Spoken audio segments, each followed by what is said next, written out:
You're tired, aren't you? Not from lack of sleep, but from the invisible weight you carry every day. The weight of caring too deeply about things that feel like they should matter, but don't. You replay conversations in your head. You wonder if they liked you, if you said too much, if you're being judged right now by people who barely know you. Somewhere along the way, the need to be understood became a prison, and the more you try to fix it, the more exhausted you feel. But what if the problem was never out there? What if the storm isn't in your life, but in your mind, and it only keeps raging because you won't stop feeding it? Today, we're stepping into a truth most people spend their entire lives running from. It's uncomfortable, it's confronting, but it's also the doorway to something rare, a kind of peace that doesn't come from controlling the world around you, but from finally letting it go. So stay with me. Don't just watch, listen. Because at the end of this video, I'll share a single powerful Buddhist insight that could shift how you see your suffering and how you free yourself from it. Lesson 1. The reaction trap and the power of the pause. We often think we're tired because life is too loud, but the real exhaustion, it comes from how often we flinch internally at every opinion, every judgment, every moment that doesn't go our way. You brace yourself against the world as if it's out to harm you. But what if the real struggle isn't the world? It's your expectation that it should always feel gentle. In Buddhist teaching, the mind is compared not to a mirror, but to still water. When undisturbed, it reflects things as they truly are. But stir it with anger, pride, or fear, and everything becomes distorted. The disturbance isn't from the world, it's from within. You're not reacting to what happened, you're reacting to how it violated the story your mind was clinging to. So the question is this: why does a passing glance, a misunderstood text, or a forgotten thank you leave you spiraling? The answer isn't that the world is cruel, it's that your ego quietly insists it should be kinder, that it should agree with you, respect you, validate you. And when it doesn't, your mind declares war, not on them, but on yourself. Here's where the practice begins, not with silence, but with space. What if, instead of reacting, you noticed the urge to react and just paused? That tiny moment between stimulus and response is where ancient wisdom lives. It's not weakness, it's awareness. The Buddha never asked us to be emotionless, he asked us to be free. And freedom begins when we stop letting every careless word drag us into emotional battle. You can feel anger rise without letting it speak for you. You can witness pain without becoming it. This isn't detachment out of coldness, it's detachment out of clarity. Because the less you need to prove something to the world, the more at peace you are within it. So the next time you're triggered, ask not, "Who hurt me?" but, "What belief am I protecting?" Let go of the need to be understood by everyone, understand yourself instead. That's where the mirror clears. That's where the fire dies without burning. And that's where real power, quiet, rounded, lasting, begins. Lesson 2. The strings you don't see and the peace they steal. You say you're in control, but if you pause long enough, you might notice something else, movements in your life that aren't entirely yours. You wake up and reach for your phone before your breath. You say yes with your mouth while your body says no. You're performing, pleasing, pretending, and you don't even realize why. This isn't freedom, it's quiet conditioning. Invisible forces, expectation, fear, the need to be needed, have been shaping your choices like strings on a puppet. You didn't choose them, but they've chosen your responses for years. The Buddha didn't teach escape, he taught clarity. And clarity begins when you stop asking what's wrong with the world and start asking, what am I believing, without questioning. Look closely. That pressure to be perfect, that fear of falling behind, that urge to prove yourself. These aren't random feelings. They're patterns, scripts, old reflexes from a mind that was taught it had to earn peace through effort, attention, and control. But here's the shift. Once you can name the pattern, you are no longer inside it. You become the observer, the one who sees the string, not just the one being pulled by it. Try this. The next time your chest tightens over a comment, or you feel the urge to explain yourself for the 10th time, don't resist it, don't fight it. Just ask, what am I chasing? Whose approval am I trying to keep? What fear is this emotion defending? That is how you cut the string. True minimalism isn't just letting go of objects. It's letting go of internal noise. It's refusing to carry every thought like it's yours to obey. It's giving yourself permission to not respond, not react, not defend. Because you weren't meant to live on autopilot. You weren't meant to be a reflection of everyone else's demands. You were meant to wake up, to stop running the program and choose. Peace doesn't come from fixing everything around you. It comes from seeing clearly. And once you see the string for what it is, just a thought, just a fear, just a habit, you're free to let go. You're not broken, you're bound. And you don't need to be more. You need to be less entangled. Let go of the performance. Let go of the pressure. Let go of the illusion that you must be everything to be enough. You are already whole beneath the strings. You are not the puppet. You are the hand that can finally gently put down the script. Lesson 3. The art of letting go, where real peace begins. We live as if holding tighter will save us, as if gripping to people, plans, and perceptions will somehow guarantee peace. But the harder you hold, the more life resists. It's like trying to catch wind with closed fists. You just end up tired, tense, and empty. Have you ever wondered why you feel so drained, even when nothing dramatic is happening? It's because your mind is always clutching to outcomes you can't control, to the fear of being misunderstood, to the endless weight of needing to get it right.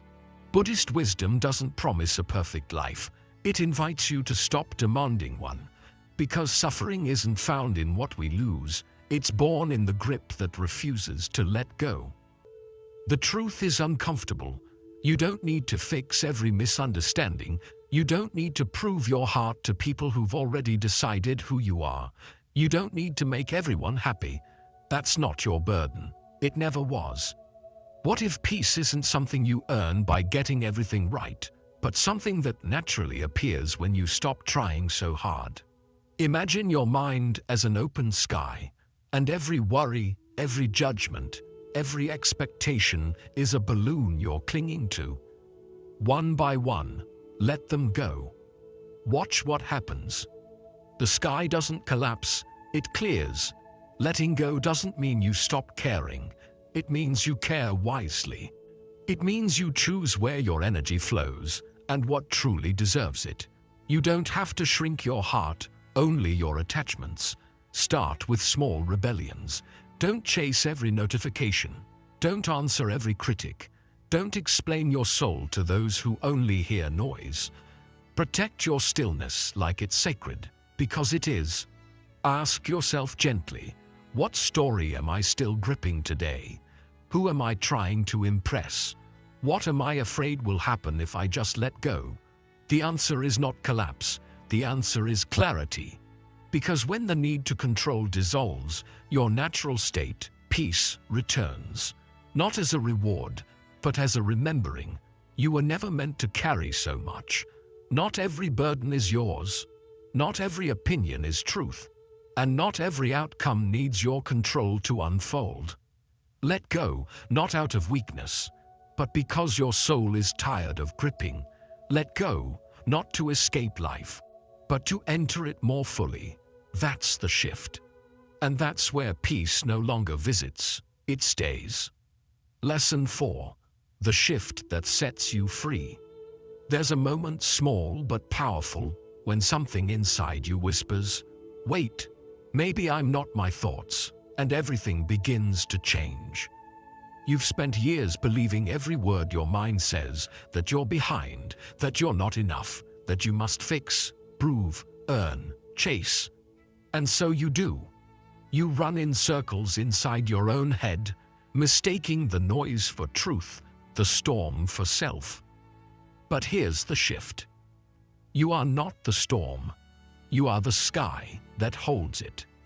In Buddhist wisdom, this is where freedom begins. Not by controlling your thoughts, but by seeing them clearly. Thoughts will come. Doubts, fears, judgments. They arrive like weather. But weather is not the sky, and thoughts are not you. Next time anxiety tightens its grip, try this. Don't say, "I am anxious." Say, "Anxiety is present." Don't say, "I'm failing." Say, "The mind is telling a failure story." That one change turns chaos into clarity. Because once you stop identifying with every mental twitch, you stop reacting like your life depends on it. You stop arguing with shadows. You start witnessing instead of absorbing. This is the essence of mindfulness, not silencing your thoughts, but watching them drift by without boarding everyone like it's a train to your truth. The mind will say, "They don't respect you." The mind will say, "What if it all falls apart?" The mind will say, "You're not good enough yet. Let it speak." But don't make it your voice. You're not here to solve every thought. You're here to stop letting them run the show. Most thoughts are just echoes of fear, of memory, of stories that were never yours to carry. When you see that, they lose their grip. Clarity is born not when your mind goes quiet, but when you stop believing every sound it makes. So next time your mind spins, do nothing but observe. Watch the story play out like a movie. Breathe, smile, let it pass. The sky never panics when the clouds gather, it simply waits, and then it clears. This is not cold detachment, it's wise compassion. You're not withdrawing from life, you're withdrawing from the illusion that every passing thought deserves your energy. And as this practice deepens, something beautiful happens. You stop drowning in the waves, because you remember, you are not the ocean, you are the sky, still, open, unshaken. You don't need to silence your mind. You only need to remember. You were never the storm. You are the one watching it pass. Lesson 5. The discipline of doing less. You're not exhausted because you're doing too much.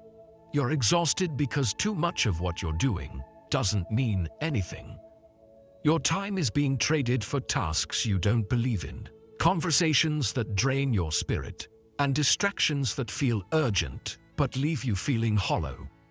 Buddhism doesn't romanticize the hustle. It honors stillness, presence, and intentionality. The Buddha once said, "Better than 1,000 hollow words is one word that brings peace." The same is true for your days. One act done with full attention holds more power than a dozen half-hearted efforts. Imagine your life like a bowstring. Every responsibility, every worry, every distraction pulls on that string. But if your aim is scattered, if you're firing off arrows in every direction, nothing truly lands, nothing goes deep, and your peace gets pulled apart in the process. The truth is, distraction isn't just killing your productivity, it's stealing your presence. You can't fully experience the moment you're in if your mind is already rushing to the next 5. If your attention is divided, so is your life, and a divided life is a disoriented one. So here's the shift. What if today you only focused on 3 essential things? 3 tasks, 3 intentions, 3 places where your presence truly matters, emotionally, spiritually, practically. Let the rest fall away, because not every demand is worthy of your energy. Not every request deserves a yes. Some things are just noise in disguise. You've been taught that success means doing more, producing more, being constantly available. But real mastery isn't found in movement. It's found in meaning. It's not about checking every box. It's about showing up fully to what actually matters. Start small. That email that isn't urgent, let it wait. That phone call that drains you every time, you're allowed to skip it. That task that's on your list out of guilt, not purpose, cross it off. Reclaim your time, not by filling it, but by filtering it. Doing less isn't laziness, it's courage. The courage to say, this is where my peace lives. This is where I'll show up, and the rest, I release it. And when you begin to live that way, deliberately, selectively, calmly, the noise starts to fade. Your days get quieter, but deeper. Your actions get fewer, but more meaningful. And your mind, once scattered, starts to feel like it's finally coming home. So ask yourself, what's one thing I can remove from today, not to fall behind, but to feel aligned? What if success was never about finishing everything, but about feeling whole while doing only what truly matters? You weren't built to every task. You were built to move with clarity, to act with precision, to live like a single arrow, steady, intentional, and at peace. Do less, but do it better. Not to shrink your life, but to finally deepen it. Lesson 6. Let go of the inner drama. There's a storm inside your mind. But what if the way out isn't through control, overthinking, or analyzing every wave? What if the real freedom comes from no longer needing to fight the storm at all? Most of the suffering we carry doesn't come from what's happening. It comes from the story we tell ourselves about it. A short message, a delayed response, a glance, and suddenly your mind builds a whole narrative. They're upset. I did something wrong. I need to fix this. But stop and ask yourself, did anything actually happen? Or did your thoughts just spin a fiction and you believed it? You see, your mind is a storyteller. It's constantly casting you in roles. The one to blame, the one to fix, the one who's not enough. And if you're not careful, you'll live in those roles, responding to problems that don't exist, fighting battles that were never real, exhausting yourself over nothing. Buddhism teaches us something radical. You don't have to engage with every thought. You don't have to believe every feeling. You can simply watch, like the sky watches the clouds, like the ocean watches the waves. The next time your mind starts spinning, pause. Don't react. Don't solve. Don't feed the drama with more thinking. Just step back and observe. Ask yourself gently, is this real, or is this just a mental movie I'm watching? That one question can create space, and space is everything. In that space, you reclaim your peace. You shift from being the actor trapped in the script to the quiet witness who doesn't need to participate. You don't have to fix everything to be okay. You don't need the world to align with your expectations to feel grounded. In fact, the moment you stop needing it to, your peace becomes unshakable. Here's your practice. Let go of one inner drama today. Just one, the loudest one. The one that's stealing your attention. Let it play without reacting. Watch it without joining the story. You'll be surprised how quickly it loses power when you stop giving it energy. Because sometimes the strongest choice isn't to fix the thought or resist the emotion. Sometimes the strength is in doing nothing at all. Just standing still and letting it pass. You are not the chaos. You are the space around it. You don't have to silence the storm. You just have to stop standing in the rain. Lesson 7. Stay open.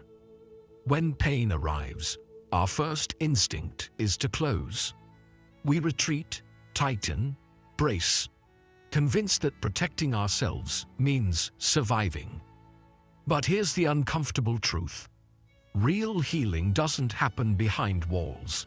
It happens when you stay open, especially when it's hardest.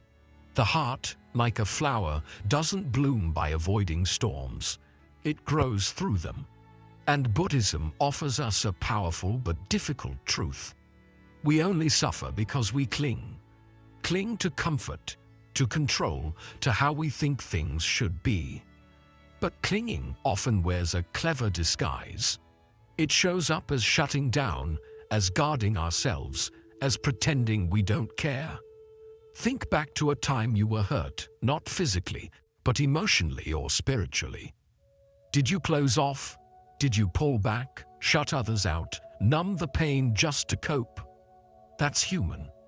But it's also where deeper suffering begins. Because what we resist persists. What if the real strength isn't found in armor, but in softness, in choosing to stay emotionally present, even when it stings? This isn't about being naive. It's not about tolerating abuse or letting people walk all over you. It's about remaining human, even in pain, when everything in you wants to shut down. When you feel that tightness in your chest. Pause, breathe. Don't run from it. Don't numb it. Ask yourself gently, what am I closing right now, and why? Is it fear? Is it shame? Is it protection? Or just habit? Then, without forcing anything, breathe into that space. Let it soften just a little. Not because the pain is gone, but because you've stopped resisting it. And in that moment, you've reclaimed your power. You see, shutting down doesn't actually protect you. It just traps you. Inside old stories, recycled emotions, and walls that become cages. Staying open is what allows the pain to pass through, instead of take root. It's what prevents discomfort from becoming identity. So here's your quiet practice. Next time life stings, don't collapse. Stay. Breathe. Notice what closes, and gently ask it to loosen. When you're offended, soften. When expectations aren't met, remain present. When fear knocks, open the door and realize it's just a messenger, not a master. Emotional resilience isn't about being unshakable. It's about choosing to stay soft, even when it hurts. And that softness is powerful. It tells your nervous system, I am safe. I don't have to shut down. That's not weakness. It's wisdom. It's a strength so rare, it almost looks like surrender. But it's not surrender to pain. It's surrender to truth. So ask yourself now, where in your life have you hardened? What would happen if you allowed even a small part of you to reopen, just for a breath, just for a moment? Because the heart that stays open, even after breaking, isn't fragile, it's expansive. And that expansion, that's where freedom begins. Lesson 8. Cut the rope of expectations. You wake up hoping for a kind word, maybe a thoughtful text, a small gesture, a sign that someone sees you. But it doesn't come, and suddenly your mood shifts. Not because life has wronged you, but because somewhere deep inside, you were holding a silent expectation, a rope pulled tight. Expectations are invisible threads we wrap around people, moments, even ourselves, hoping they'll hold everything together. But more often than not, they quietly strangle our peace. Buddhism teaches that attachment is the root of suffering, and expectations, they're just polished attachments, wrapped in the belief that life should unfold on your terms. But here's the truth. It's not the event that hurts. It's the story. The one where your friend should have remembered. The one where your partner should have responded differently. The one where life was supposed to reward you by now. But life isn't a play you get to direct. It's unscripted, untamed, unfolding. And the more you try to force the narrative, the more you suffer through every unscripted scene. So ask yourself, who are you silently waiting on right now? Who do you expect to reach out, to change, to say something that finally makes it right? What weight are you carrying simply because the world hasn't lived up to your internal script? Imagine you're standing on the edge of a cliff clutching a rope. On the other side is a heavy rock labeled how things are supposed to be. Your hands are hurting and bleeding from holding on. Still, you keep telling yourself that if you just hold tighter, maybe it will hurt less. But the truth, real freedom comes from letting go. What if, just for today, you let go of one single expectation? What if you stopped needing your job to show your value, your partner to understand you without words, your past to change itself? Letting go doesn't mean you're giving up. It means accepting what is, instead of what you believe should be. And that change, it's not a weakness, it's wisdom, it's emotional freedom. So next time stress rises, when you feel that pinch of disappointment, pause, take a breath, ask yourself kindly, what rope am I holding right now? Can I let it go? Not for others, but for myself. Because each rope you release is one less knot tied around your peace. Here's a quiet truth that most people never say out loud. Peace doesn't come when everything goes perfectly. It comes when you stop expecting that it must. Say this with me now. This moment is enough. I am enough. They are enough, just the way they are. And maybe, just maybe, the rope you let go of today is the same one that's been blocking your joy for far too long. Lesson 9. Reclaim your attention. In a world that's always shouting for your focus, taking back your attention has become a powerful and rebellious act. Your attention isn't just something passive. It's a real force, like light. Whatever you shine it on starts to grow. If you give it to worries, comparisons, or the noise around you, that's what will grow in your mind. But if you turn it inward, toward presence, awareness, and calm, that's what will shape your reality. Buddhism reminds us that the mind is everything. What you think, you become. So pause and ask yourself, what am I feeding my mind today? Is it truth or noise, peace or poison? The modern world is loud. Notifications, news, opinions, they don't stop. You get pulled in every direction before your feet even touch the floor. But somewhere beneath all that noise, there's a calm and quiet space inside you. A place the noise can't reach unless you allow it. Your job isn't to control everything around you. It's to keep returning to that quiet space, again and again.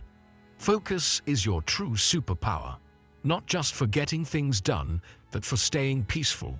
Because when you guide your attention, you take back your energy, your path, your life, and it all begins with letting go. Unfollow what drains your spirit. Mute what takes your focus away. Release anything that pulls you away from your true path. This isn't just about cleaning up your digital space. It's about clearing your mind. When you stop feeding the noise, your own voice becomes clear again. But don't think it will be easy. Attention is like a muscle, and like any muscle, it gets weaker when you don't use it. Distraction is the default setting. Awareness takes effort and training. The moment you catch your mind drifting, you get to choose. Keep floating away or gently bring it back, not with pressure, but with presence. This isn't about doing it perfectly. It's about showing up and practicing. The more often you return to the present moment, the more steady and grounded you feel. Over time, the noise is still there, but it doesn't control you anymore. You stop chasing every thought. You stop drowning in every wave. You stay centered. Ask yourself right now, where is my attention going?